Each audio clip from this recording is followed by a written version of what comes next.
Magandang umaga, tanghali, hapon, gabi sa zodiac sign na Capricorn. Lola Baby, nagpapakilala.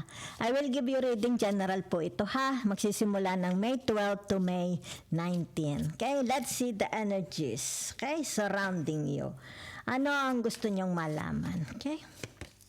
Expect the unexpected. Hoy Capricorn, ano ba yan? Ano ba yan? Nakaka-excite naman. Give it time, di ba? Yan. Wag madaliin. Wag madaliin. Kumbaga dito, the excitement is ano na, ano kaya yun? Maybe. Ano ka maybe? Something better will come instead. Ay, para din ito sa Aquarius yata, di ba? Yan. So, tingnan natin. Ano ba yan? Ano ba yan? Binibitin ninyo, di ba? Binibitin nyo si Capricorn, yan. Nakakaunsyami naman.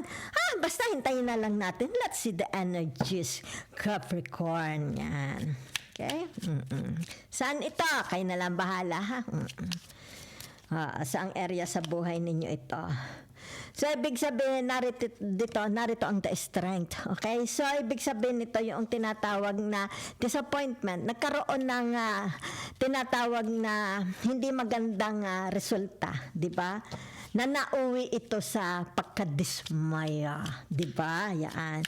So, nakikita ko dito, yung tinatawag yung presence energy is dismayado kayo. Okay? Dismayado ka talaga. Okay? Saan ito? Ibig sabihin nito, lousy job. Okay? Maaring sabihin na nating dismayado ka, okay? Maaring sabihin na nating sila, 'di ba? Dismayado ka sa kanilang trabaho, very lousy, 'di ba? Yung tinatawag na hindi nila iniintindi your needs. Maybe may mga gusto kayong ipagawa, kumbaga dito tinatawag hindi nila siguro siniseryoso, 'di ba? Yan. Okay, yan. Maari ito at work, sa trabaho, may kinalaman sa trabaho, di ba? Kumbaga dito yung tinatawag na ko, hindi nyo naman ako sinusunod, ano ba naman yan? Kaya nakikita dito pagkadismaya mo, di ba? Yan. So, tingnan natin, ay naku, ano ba yan? The King of Pentacles, di ba? So, ang ibig sabihin nito, it's like, I will give you 0. Bigyan kita ng grade 0, di ba?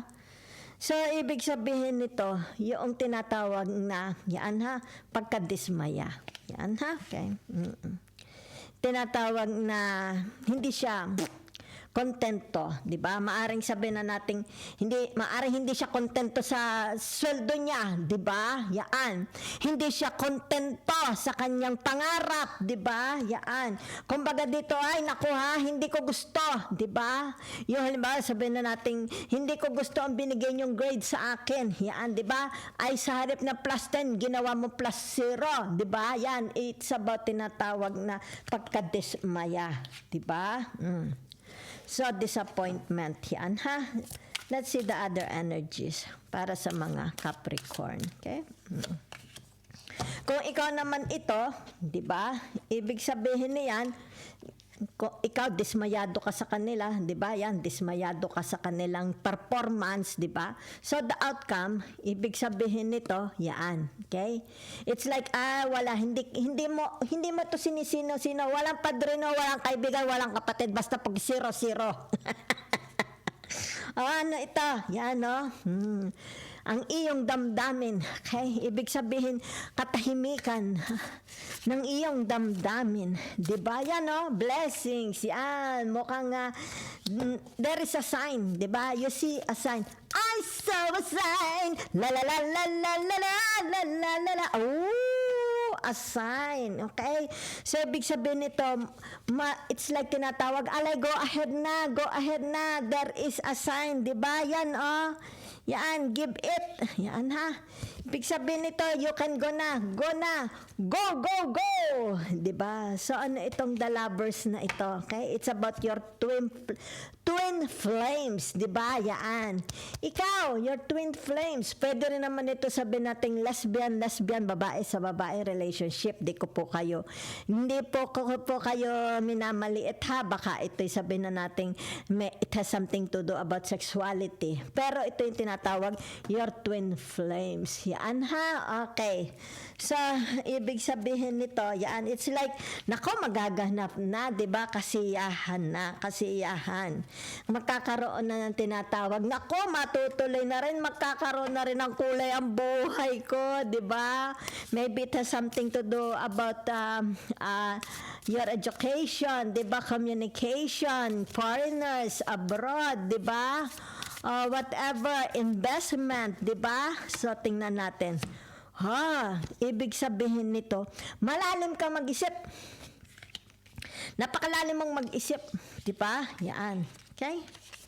So, ibig sabihin nito, yan. It's like, organized ka. Kasi narito ang twin flame mo. Di ba? Organized. Di ba? May structure.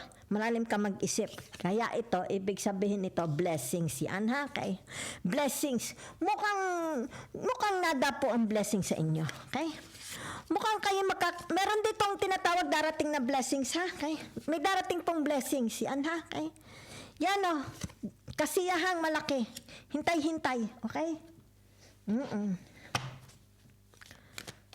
Yan. Napakalaki. Meron. Hindi na ito magtatagal. Maybe in the summer. Okay? Summer.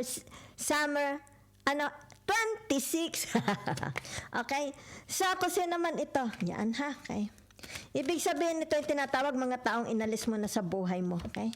So, ibig sabihin nito yung tinatawag na pinaguhusay mo na ang sarili mo. Diba? Yan. Yan. Diba? Okay? You don't need them. Hindi mo sila kailangan sa buhay mo. Diba? Yan. Whatever is this. Diba? Kung ano man ito. Yan ha.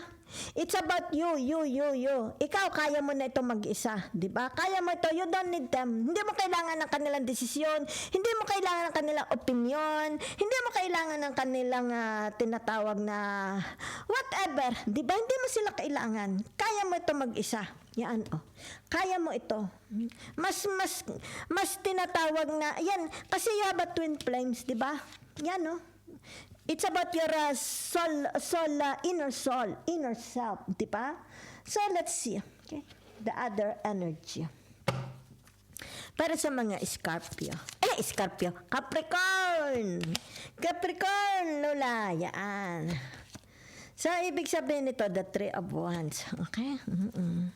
The world. Kaya yan, kita ninyo. Okay? So, ibig sabihin nito, tinatawag na it's about contentment, your contentment, di ba? Yan. Maari sa bahay, kontento ka sa iyong tinitirhan, sa buhay mo. It's like you have everything, di ba? Makinig ka lang ng music, okay na, di ba? So, naririto ang tinatawag na the Three of Wands. It's about your dreams. Okay, maaring nagpaplano kayo ng pagta-travel, journey, di ba? Visiting a country, visiting a place, or a holiday, a vacation. Di ba? So, nakikita dito the world. It's like dito tinatawag na everybody's, yan. Ito yung tinatawag na, yan you will meet people from different countries, yan ha. It's like, it's about your, nakikita dito, yan yan ha, maaari tayong mga bagong taong darating sa inyo, 'di ba? Mga taong susuporta sa inyo, 'di ba? Mga taong tinatawag na walang iwanan, 'di ba? Yan So maybe ito kaya dito narito, it's like excited kayo, merong travel. It's like there is a travel, okay? So whatever is this, kung saan ninyo ilalagay itong saan kayo magi-invest, sa inyong physics, sa inyong health, sa inyong career, sa inyong ambisyon, sa inyong investment, sa inyong pag-aaral, whatever, okay? So, let's see. Yan ha. So, nakikita dito, okay? Yan Yung pinaghirapan mo, magkakaroon ng tinatawag na tagumpay, blessings, okay? Capricorn. Yan. Let's see the message and the advice from the universe.